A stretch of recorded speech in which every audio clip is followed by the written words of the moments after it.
Hola amigos, ¿qué tal? Stuart here from Spain Speaks with a news update. We'll have a look at some of the main stories that have caught my attention in the press, and we'll also take a look at some comments that have been left on the channel recently by viewers. Before I begin, a big thanks to all of the people that have supported the channel in recent times, whether it's through the super thanks option on YouTube, whether it's people that have bought me a coffee, whether it's my longer term supporters on Patreon or the new channel members.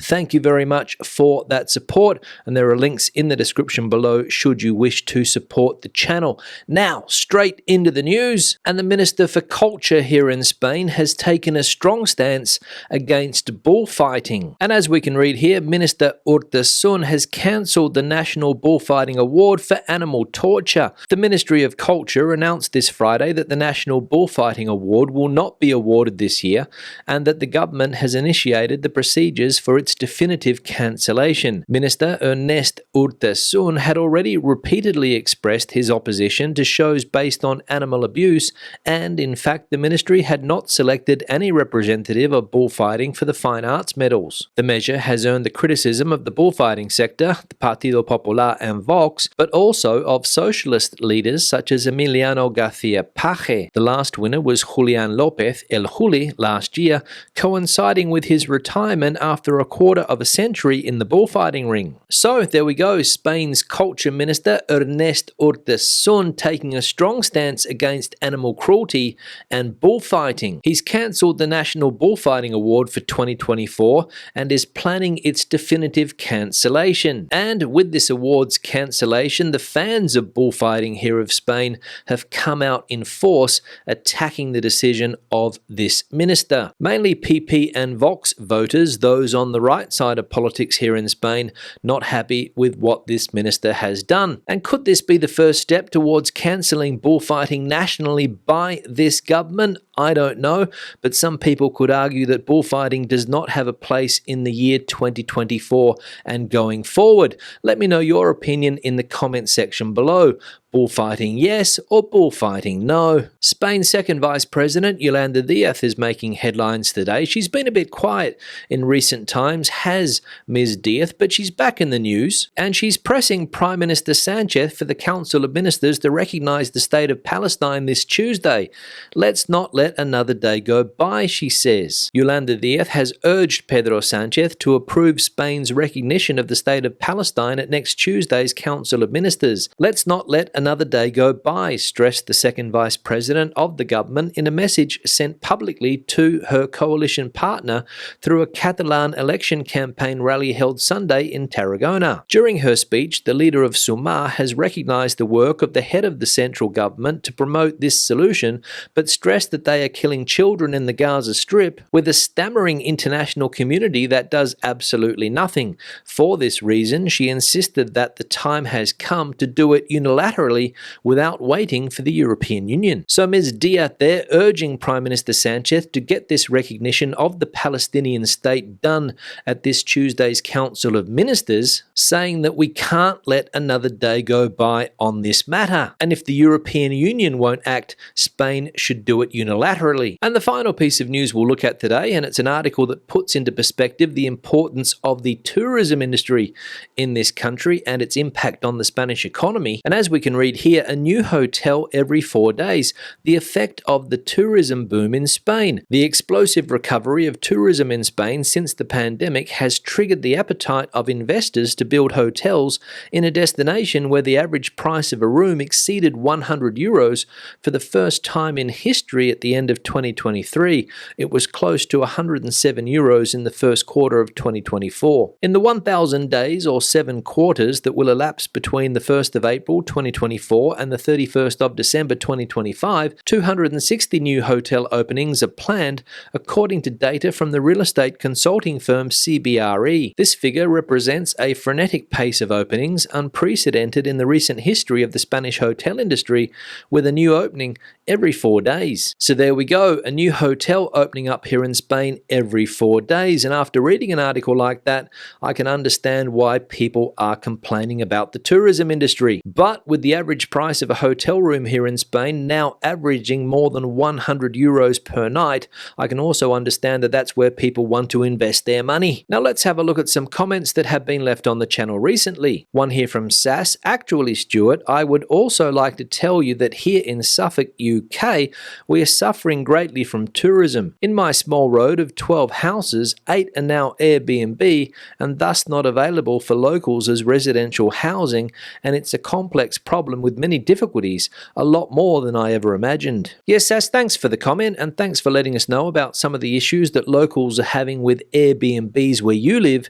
They're in Suffolk in the UK. 12 houses in your street and 8 are now Airbnbs. Wow! So not only is the Airbnb phenomenon making it tough for locals here in Spain, but also for people in some parts of the UK. One here from Jeff's Travels. Some of these hams cost the same as a used car. Not clickbait. This is a big scandal and I predict those guilty are in big trouble. When I moved to Spain, I couldn't believe the price of these hams and the pride the Spanish have for them. Yeah, Jeff, thanks for the comment, and this is related to the news article that we saw in yesterday's live stream about a ham scandal here in Spain involving the precious Spanish ham, of course, not the typical ham that you put in your ham and salad sandwich, but the authentic Spanish ham, which, as Jeff points out there, can be very, very expensive indeed. People in Madrid and Toledo have been arrested because they were putting false certificates on hams and selling those hams for a lot more than they were worth. Some legs of this authentic Spanish ham can sell for up to 3,000 or 4,000 euros,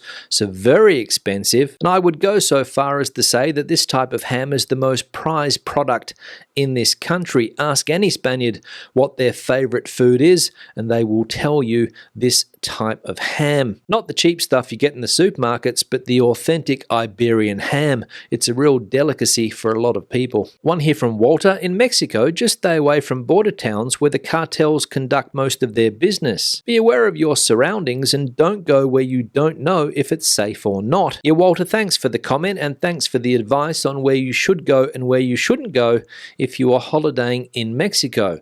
According to Walter, as we saw there, stay away from the border towns because that's where the cartels conduct most of their business. And this is also a topic that popped up in yesterday's live stream because we saw some comments from people saying that they're not going to come to Spain anymore, not going to come to the Canary Islands, and they are going to Mexico instead. And I said, be careful because Mexico is a lot more violent than Spain, in my opinion. And of course, some people were outraged by my comments about Mexico, telling me that they were disappointed with what I said. One person told me that I was out of my element speaking about Mexico in that way, and another person told me to spare the snide comments when talking about Mexico. But the fact of the matter is, when it comes to personal safety and security, you cannot compare Spain with Mexico. And anybody that thinks that Mexico doesn't have a serious problem with violence is living in dream world. For example, at least 15 candidates for the June presidential elections in Mexico have been murdered.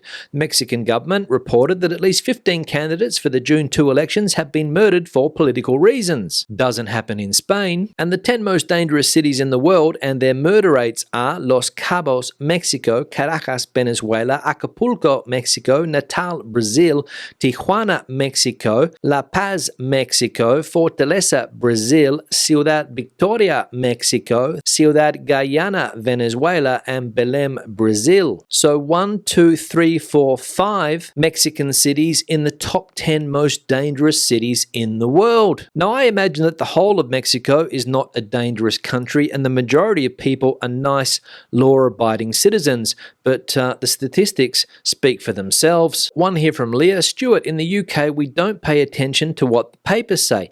We love going to Spain. Yeah, Leah, thanks for the comment and referring obviously to all of the negative press that Spain gets in some of the British press, most notably the tabloid press in that country, always throwing rubbish on Spain. But as Leah points out, and luckily for Spain, a lot of people don't read that type of press. One here from user. Stuart, the first quarter increase in British tourists wouldn't have been affected by the negative reports in the British press because these negative reports only started after the first quarter ended. In any case, just for a change, the problem isn't the British press, it's greedy hotel and Airbnb owners who aren't sufficiently helping the local economies. Yeah, user, thanks for the comment, and this is also something something that was featured in yesterday's live stream about how tourist numbers here in Spain are up for the first quarter and records have been broken. And the biggest number of foreign tourists coming to this country and the people spending the most amount of money are from the United Kingdom. But that comment, hinting at the fact that all of the negative press about Spain that the British tabloids have been dishing out recently, might have an effect on second quarter results when it comes to tourism. However, as we saw in that previous comment from Leah, people in the UK don't read that type of press, so perhaps it won't have such a negative effect. One here from Colin: what about a tunnel across the Mediterranean from the Spanish enclave in Africa to the area in Andalusia near La Linea, under the Straits of Gibraltar? Yeah, Colin, thanks for the comment, and this is a topic that has been spoken about for a long time now, a tunnel joining Spain with the north of Africa, maybe in the place that Colin points out there, one of those enclaves, be it Ceuta or Melilla, don't know, or perhaps even with Morocco. And just last week I was reading in the press here a story about a tunnel just like this. In fact, it even has a name, the Gibraltar Tunnel. But from what I read in that article, this is something that has been on the planning table for decades and it hasn't happened yet, and I'm not sure if it will happen in my lifetime. And is it a good idea, joining the north of Africa and the European Union with a tunnel? Let me know your opinion in the comment section below. And the final comment here from Helen: I went to Lanzarote for a week last year and loved it. Found it very friendly, but I understand the hostility too. A whole seafront full of British and Irish restaurants. Yeah, Helen, thanks for the comment, and good to see that you enjoyed your trip to Lanzarote last year and that you found it a friendly place despite the amount of Irish and English restaurants. Now, English restaurants I can understand, but Irish restaurants? What type of grub is being served up in an Irish restaurant? Let me know. And when I say grub, I don't mean the little short fat insect, I mean food. And no disrespect to the Irish, but I don't think I've ever seen an Irish restaurant. On that note, I'm going to wrap the video up. Questions and comments, please leave them in the section below.